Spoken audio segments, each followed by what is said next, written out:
বন্ধুরা আপনারা নাকি স্ল্যাবের টাইলস খুঁজে পাচ্ছেন না, আমাদের কাছে স্ল্যাবের টাইলস দেখেন নতুন নতুন কালেকশন। নতুন কালেকশন? জি নতুন নতুন কালেকশন দেখেন। এটা কি ভাই খাসির কলিজা? জি খাসির কলিজা এবং স্ল্যাবের টাইলস দেখেন। হ্যাঁ ফালান কত সুন্দর একটা আছে দেখেন, আরেক সুন্দর। এটা কি উটের কলিজা? জি দেখেন আচ্ছা নতুন ঠিক আছে কালেকশন, এগুলো স্ল্যাবের। হ্যাঁ হ্যাঁ ওয়াও দিতে পারেন, তারপর ব্ল্যাক গোল্ডেন। জি স্কার্টিং ও দিতে পারেন।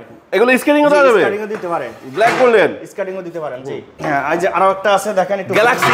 জি গ্যালাক্সি ডিজাইন। গ্যালাক্সি এই একটা আছে দেখেন। ওয়াও এটা তো পুরাই খাসির কলিজা। জি হরিণ এর চামড়ার মতো দেখতে, একদম হরিণ এর মতো। এই যে পাথর আছে, পাথর পাথর। জি বড় বড় পাথর আছে দেখেন, বড় বড় পাথর। এটা তো হাই গ্লোসি সব। জি হাই গ্লোসি, এগুলো হাই গ্লোসি সম্পূর্ণ হাই গ্লোসি। আচ্ছা আচ্ছা আচ্ছা এই যে দেখেন স্ল্যাবের আরো নতুন এত সুন্দর ব্ল্যাক এন্ড গোল্ডেন। গোল্ডেন ব্ল্যাকের ভিতরে গোল্ডেন। মাশাআল্লাহ মাশাআল্লাহ। এগুলা স্কেটিং এ ব্যবহার করা যাবে, স্ল্যাবে ব্যবহার করা যাবে, আবার লিফটের সামনে বাড়ির সামনে যেখানে ইচ্ছা লাগানো যাবে। মাশাআল্লাহ। এবং পাশাপাশি এক কালারও আছে, কালার ব্ল্যাক আছে, ব্ল্যাক এন্ড মেরুন আছে। এগুলা বর্ডারের জন্য। দাম কত করে? এগুলো 108 থেকে 10 টাকা। 8 থেকে 10, 108 থেকে 10 টাকা। আর এগুলা মেরুনটা? এগুলো 120 টাকা। মেরুন 120 টাকা স্কয়ার নিতে পারবে। 120 টাকা। জি আচ্ছা নিতুল আসবে কোথায়? মাহবুব এন্টারপ্রাইজে। মাহবুব এন্টারপ্রাইজ অথবা স্ক্রিনে দেওয়া নম্বরে যোগাযোগ করে আসতে পারেন।